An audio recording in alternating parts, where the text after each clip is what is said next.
शेतकरी मित्रांनो नमस्कार. आज आपण चिंचखेड येथे आहोत. एक वांग्याचा प्लॉट आहे बारटोकचा. द्राक्षाचा आपल्याला ह्या प्लॉटमध्ये प्लॅनिंग करायचं आहे, पण शेतकऱ्यांना बारटोक किंवा वांग्या या पिकाबद्दल थोडं त्यांना असं आलं की वांग्याचं पुढं बाजारभाव चांगले असेल, त्याच्यामुळे त्यांनी वांग्याचं प्लांटेशन केलेलं आहे. पहिले प्लॉट बघू, प्लॉट बघता बघता बोलू. मित्रांनो, पूर्णपणे अतिशय सुंदर असा प्लॉट आहे. साधारणपणे 1.5 एकर क्षेत्र आहे. पूर्णपणे खाली पण वांग्याचा प्लॉट आहे, या साईडला पण. गॅलॉन हे वांगे आहे, तुमच्या लक्षात येईल. पूर्णपणे ब्रांचेस बघा, फुटवी बघा, संपूर्णपणे जे काही झाडाचा स्टेम असेल, पानाची थिकनेस असेल, रफनेस असेल, अतिशय सुंदर. जी काही कामगती आपण शेतकऱ्यांना सांगितली ती अतिशय त्यांनी प्रॉपर फॉलो केली आणि त्यांना असा प्लॉट झालेला आहे. मित्रांनो, सुरुवातीच्या अवस्थेपासून आत्तापर्यंत बघू. तुम्ही वांग्याचं प्लांटेशन करत असाल तर तुम्हाला सुरुवातीपासून या ड्रिचिंग घेणं फार महत्त्वाचं आहे. जर तुम्ही सुरुवातीला प्लांटेशन करताय वांग्याचं, तर पहिली ड्रिचिंग काय केली गेली पाहिजे आणि कधी केली गेली पाहिजे, हा पण फार महत्त्वाचा विषय आहे. लक्षात घ्या, वांग्या या पिकामध्ये ड्रिचिंग करत असताना तुम्हाला पहिली आळवणी 200 लिटर पाण्यासाठी सांगतो मित्रांनो. तुम्ही प्रतिझाड 100 मिली याप्रमाणे ड्रिचिंग जर केली तर तुम्हाला त्याचे सुंदर असे रिझल्ट येतील. त्यामध्ये पहिली आळवणी करत असताना बुरशीनाशक तुम्ही रोको घ्या किंवा थायोफेनाइट मिथाईल कुठल्याही कंपनीचे, प्राईम वगैरे या नावाने येत असते मार्केटमध्ये, त्याचा वापर करा.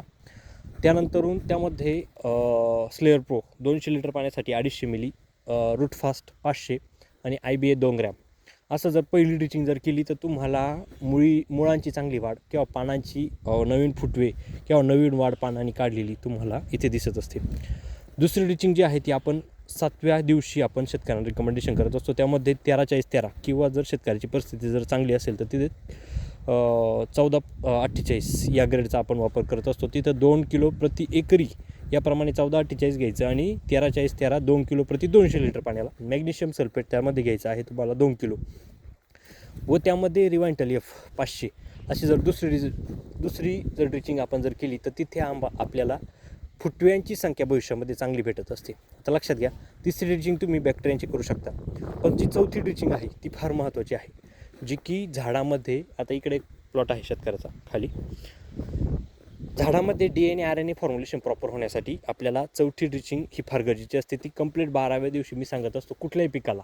इव्हन तुम्ही द्राक्ष पिकाचं तुम्ही डॉगरीची हुंडी जरी लावलेली असेल तर त्या डॉगरीच्या हुंडीला देखील मी तुम्हाला शेतकऱ्यांना, बऱ्याचशा शेतकऱ्यांना सांगत असतो की 12व्या दिवशी ही ड्रिचिंग व्हायलाच पाहिजे, जेणेकरून जी आपली एक प्रिव्हियस जे क्रॉप आहे आणि त्याची जी जनरेशन होती प्रिव्हियस, त्या जनरेशनचे कॅरेक्टर प्रॉपर नेक्स्ट जनरेशनमध्ये चांगले येण्यासाठी आपण ही शेतकऱ्यांना ड्रिचिंग सांगत असतो. त्यामध्ये तुम्ही मिक्स मायक्रोन्युट्रंट, अमोनियम मॉलिब्डेनम आणि आर्थोसिलिक ॲसिड याचा वापर करा. मित्रांनो, असं कंटिन्युअसली आपण शेतकऱ्यांना मार्गदर्शन करतो आहे. आपला जो हा यूट्यूब चॅनल आहे तो फक्त आणि फक्त शेतकऱ्याला मदत करण्यासाठी आपण हा यूट्यूब चॅनल उघडलेला आहे, की त्याच्यामधून आपल्याला काही नफा भेटावा किंवा काही पैसे यावे यूट्यूब करून, ही आपली इच्छा नाही आहे. आपण फक्त शेतकऱ्यांना एक मार्गदर्शन करण्यासाठी हा चॅनल ओपन केलेला आहे. तुम्ही खाली वांग्याचे ब्रांचेस बघा, अतिशय सुंदर आहे प्रत्येक पिकाला. आता इथे मध्ये तुम्हाला होल दिसेल सोडलेलं, आपण हे होल द्राक्ष बागेसाठीच्या प्लांटेशनसाठी हे बघा पूर्ण सरळ इकडे, आणि इकडे पण जर बघितलं बॅक साईडने तर पूर्णपणे सरळ आपण जागाच ठेवलेली आहे द्राक्ष बागेची हुंडी लावण्यासाठी. द्राक्ष बागेची हुंडीची जी आपण काही शेतकऱ्यांना सांगतो की ज्या नवीन प्रचलित असलेल्या व्हरायट्या, ज्या नॉन PGR व्हरायट्या येत आहे, त्याचा म्हणजे शेतकऱ्यांच्या मनामध्ये इच्छा होती, पण आपण त्यांना सांगितले की ज्या काही नवीन व्हरायट्या येत आहेत सध्या त्यांच्यावर तरी मागे लागू नका, कारण त्या आपल्या क्लायमेटला किंवा आपल्या जमिनीला कशा चालतील याची काही शाश्वती नाही. त्याच्यामुळे जी काही आता इथं आपण याच्यामध्ये इलॉंगेशन जी अनुष्का व्हरायटी येते असते तिचं आपण शेतकऱ्यांना प्लॅनिंग करायला सांगणार आहोत. मित्रांनो, अजून हुंडी लावलेली नाही आहे. हुंडी लावल्यानंतर द्राक्ष बागेचे असतील किंवा इतर भाजीपाला पिकाचे, आता एक कुठल्याही फील्डमध्ये जर गेलो, आता आपण इथं वांग्याच्या व्हिडिओ आपण टाकतो आहे, पण आपला यूट्यूब चॅनल हा फक्त आणि फक्त टोमॅटो पिकाचा व्हिडिओ असं पडता अशा शेतकऱ्यांच्या मनामध्ये एक आहे रुजलेलं, पण असं नाही मित्रांनो. आपण प्रत्येक पिकाच्या जसं जमेल तसं आपण व्हिडिओ शूट करून टाकत असतो. त्याच्यामुळे व्हिडिओ शेवटपर्यंत बघत चला. जर तुम्हाला शेतीमध्ये काय अडचणी असतील तर माझा मोबाईल नंबर आहे 77 67 90 64 19. मित्रांनो, नक्की संपर्क साधा. जर कुठल्याही पिकामध्ये जर तुम्हाला अडचण आली तर 100% संपर्क साधा. तुम्ही परत एकदा वांग्याचे फुटवे वगैरे व्यवस्थित बघा. अतिशय सुंदर असं आपण प्लॅनिंग केलेलं आहे. स्टेम अतिशय सुंदर वाढलेला आहे. एक आत्ताच एका प्लॉटवरून आलो आहे वांग्याच्या, साधारणपणे 9 ते 10 फूट वांग्याच्या झाडाची हाईट वाढलेली आहे.